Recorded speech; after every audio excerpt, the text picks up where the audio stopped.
Hi guys, we're going to put the cloud on. Santa is coming. Now let me show you some pictures. I don't know if you can see this because I needed to get the basting in before I did this. It's really, let's see, this is going to make it hard to see. Right there is the pen. I measured down 2 inches, so that'll be where my design stops. Hi Dabby, how are you? So I don't know if you can see this or not. I will put, hi Carol. I'm going to try to put this on. Oh, I'm not going to try. I am going to put this on, this dirty picture of what it looks like while I was doing it. But I measured down, as you can see, from the top edge of the linen. And like I told you before, I started in the middle, which gives me very little room to put the clouds in. So my clouds are going to be a lot closer to the image than yours will be unless you like that. I would drop the original down. And then it occurred to me, it's a good thing I started doing this before I got on with you. I needed to, I'm sorry, the light's like on this. I needed to make, oh gosh, sorry. This is really bad. I just ordered a camera stand, so hopefully that will help with some of this. But I needed to make, showing you guys the yellow submarine. Good thing I don't have like naked pictures of me in here. We'd be in a lot of trouble, wouldn't we?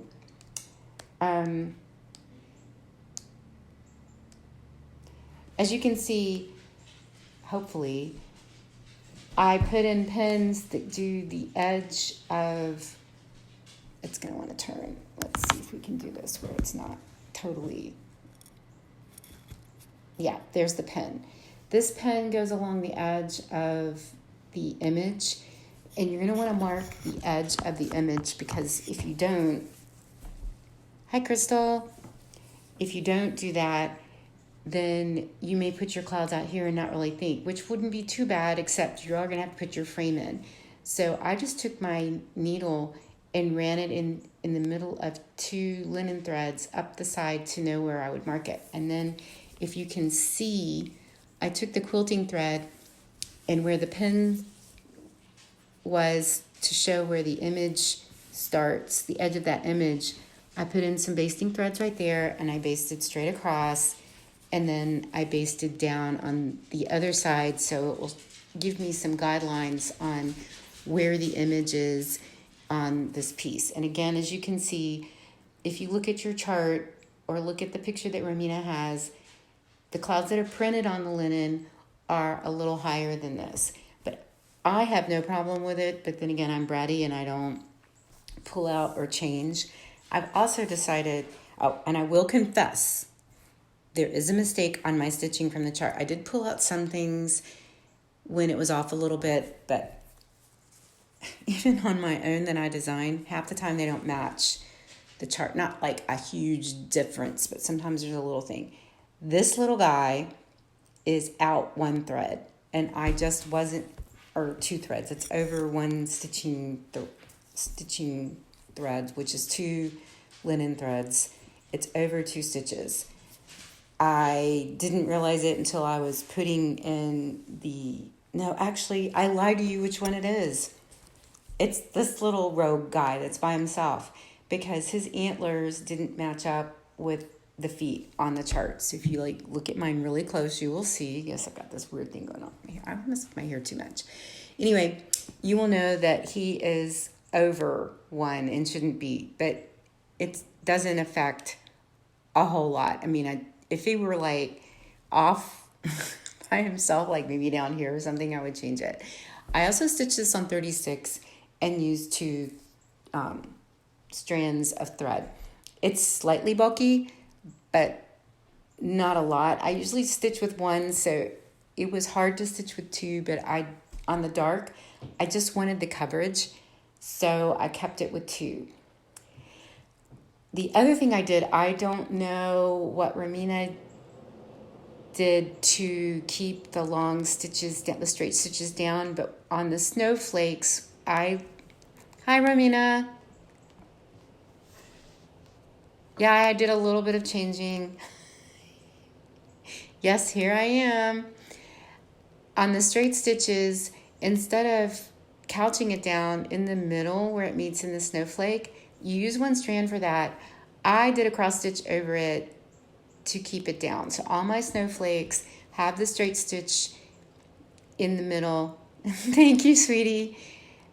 Thank you. I think it turned out really cute, but I did a little cross stitch over it. And then what I did for these long stitches for the reindeer, I didn't do a back stitch or anything. I just laid the stitch out and then I came back and couched it down. And what I did, so you couldn't see the couching as much. And sometimes when you couch, you go over linen threads, or at least one linen thread. What I did is I would come up, go over the thread that's there and pull it down, but I didn't pull it so it would dimple it. And then with the reindeer ears, to keep them down, or the antlers, gosh, not their ears. The antlers, what I did is when there was an intersection of another thread, like the offshoots from the main antler, the main part of the antler, I would stitch it over the straight stitch so I didn't have to tack it down. If you need more direction on that, just let me know and I will try to explain it better. But really, I just used the thread, but you could couch it down and tack it. But I just used the stitches that were there to help it hold it down.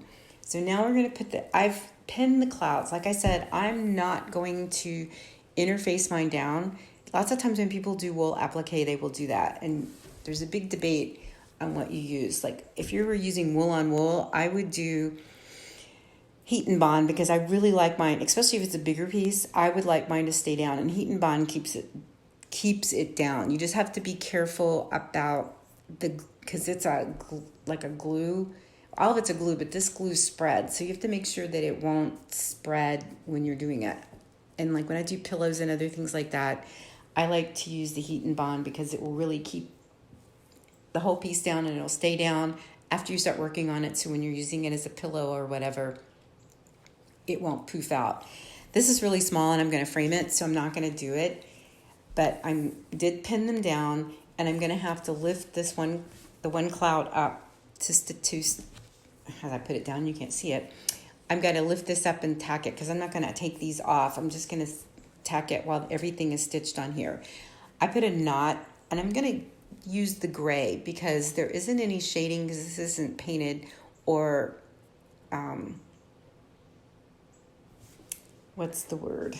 printed on here. It painted or printed, whichever process they use. So there isn't going to be any type of shading. So I'm using the gray, plus this isn't a true white. These are off-white clouds. So I'm going to come up on the fabric on the back side, and I'm going to come up to the edge of, if you can see that, on the edge of the cloud. And I'm going to pull the thread all the way up. Now you could blanket stitch, but this, I think it would take away from the cloud because it's so small. And when I do small things like this, I usually tack. So tacking is really coming up on the outer edge of the wool, and you go in approximately 1/8 of an inch, and you go down and you pull it, but you don't want to dimple it. And you also don't want to break the clean cut of your wool, so it will start fraying. Now you need really sharp scissors when you cut your wool out, and whatever's there is there. You're not turning this under, so I would cut it. You need to cut very sharply and very crisply, and be careful when you're stitching on this so it doesn't pull the weave and undo your wool. And if any of you got wool from me, there should be enough to make extra clouds if you have a hiccup. But I know it's hard to see, but a tack stitch is just a tiny little straight stitch, and I've done 3 or 4 of them right there. I can't even speak. Horrible English. It's a good thing I'm not, well, if I was writing, I could erase it and go back. I don't edit these things. You guys are just stuck with me live, even when I post them. But anyway, I'm going to go all the way around the edge doing the tack stitch, and I'm going to lay it down as I'm going along several times just to make, and straighten the linen just to make sure there isn't any puckering, and I'm going to pull on it and make sure that it's straight. And then once I get this one here, stitch down. I'm going to stitch this one immediately so I know that it's over it and holding it down. These may puff out a little bit. I got to look and see how it's going to work because they're long. So if it pooches out and you don't like it, before you pin mount it or lace it and frame it, I would just come back in and possibly, just do little tiny stitches across it to keep it from sagging or popping out unless you want that. And the other thing you could do if you do want it to puff out is before you finish stitching it, you could take some wool roving and put it behind the cloud and it will make it puff up. Just little tiny bits and place it in there if you wanted to do that. And I think there's a term for that, but I don't know what it is off the top of my head, and I'm not going to sit here and Google it while you guys are watching me because I've done enough weird stuff in front of you today. So really that's all it is, and I tell you how to tack and do the blanket stitch on thank you, the instructions I gave you guys with the pattern of the clouds. Thank you. And I really appreciate your support of Romina and watching me change up her piece. I tried to keep it as straightforward as I could. Oh, one real quick thing, and I will add this to the description, but you will need the whole full skein of the white. And if you're going to do your clouds in that, you may need a little more. And I gifted you a skein of white DMC. I used 1 yard of the pumpkin seed. I used I cut 1 yard. You don't think you use the whole thing, but there's 1 yard of the pumpkin seed, 1 yard of the red passion. I did 2 of the coffee, 2 of the London mist, 1 of the antiquities. It may be 1.5, depending on how you stitch. I stitch really tight. Then the 948 and the 310, you'll have one. I gave you 1 yard of each of that. That should be sufficient. And then 1 yard of the Tiffany, and that should be sufficient. But I did mine on 36. So on 32, you may go a yard and a half. So anyone that got the half skeins, because we didn't have full skeins, so Armenia and I both together didn't have enough to do that. And I thank everyone that worked with us that got that. You will have more than enough. Even if you do it on the 32 or the 28, because I had a few people go to 28. So that should be it. I will show you the finished tack down when I do another live. It won't be by an exclusive on itself, and I'll put the pictures and I'll put the other information on there.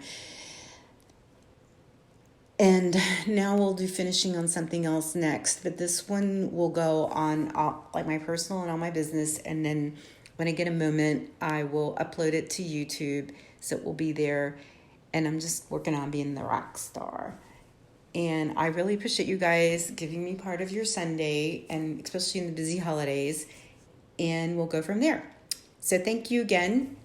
Bye. I'm not sure if you'll see me again today because I'm doing some Etsy and some other things. And I have a friend coming and helping me try to finish working on the toilet. I wasn't able to work to get it fixed. And fortunately, my Mary Poppins amazing skills weren't totally compromised. This toilet needs a special ring to go in. Hi, sweeties.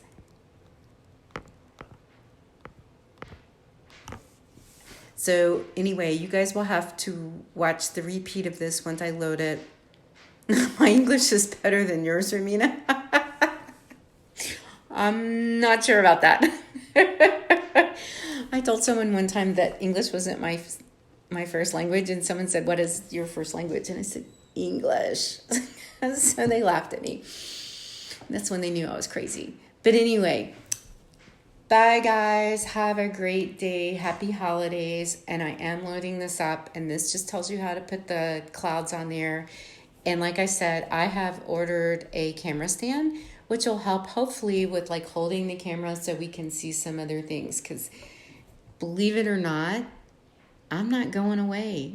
I'm going to get all those hits on the YouTube. So thank you guys again, and I will see you. Bye.